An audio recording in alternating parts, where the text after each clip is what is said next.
Trump isn't just saber-rattling, he's openly threatening Iran's oil lifeline, and with it, the entire stock market's comfort zone. If Car Island or Hormuz go dark on his watch, $150 oil and a brutal reset in equities won't be some black swan, they'll be policy by design. As somebody who actually is an expert, what are you paying the most attention to?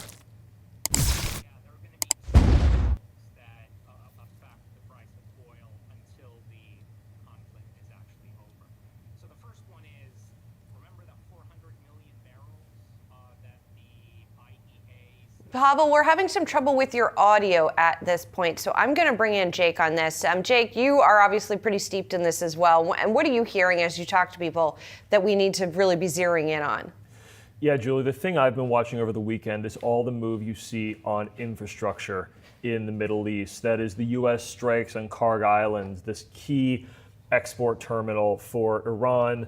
Those strikes focused on military assets, not on energy infrastructure, though President Trump has threatened that he could go after energy infrastructure if the strait is not reopened.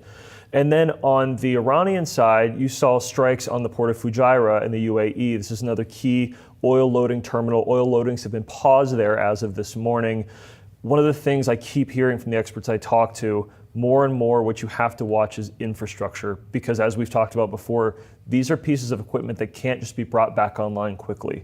This is damage that's going to need repair, that's going to take time. All of that time is going to keep the premium on oil even higher and the stress on this market even higher. Yeah, Pavel, I think we got you now. So are you watching these oil infrastructure headlines very closely as well?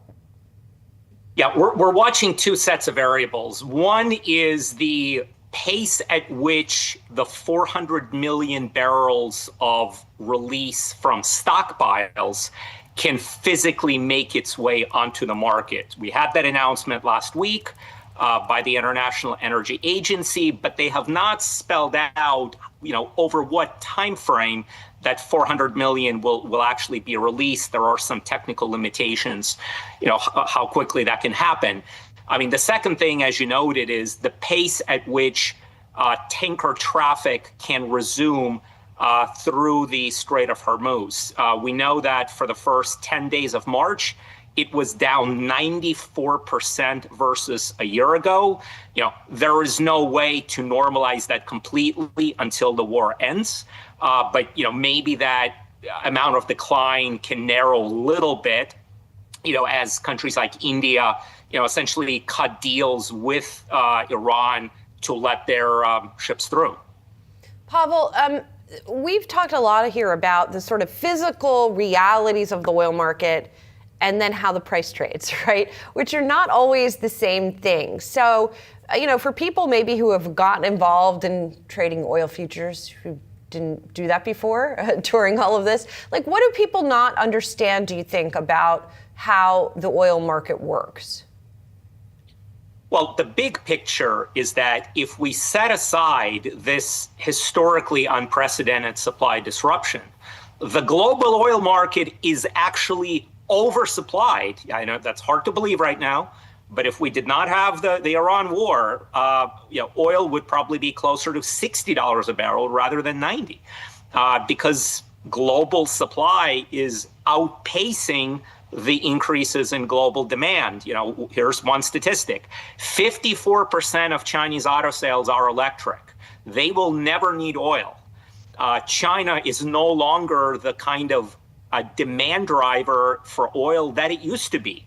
And there are plenty of new oil fields coming on stream in places like Guyana, Brazil, Norway. And let's remember, the U.S.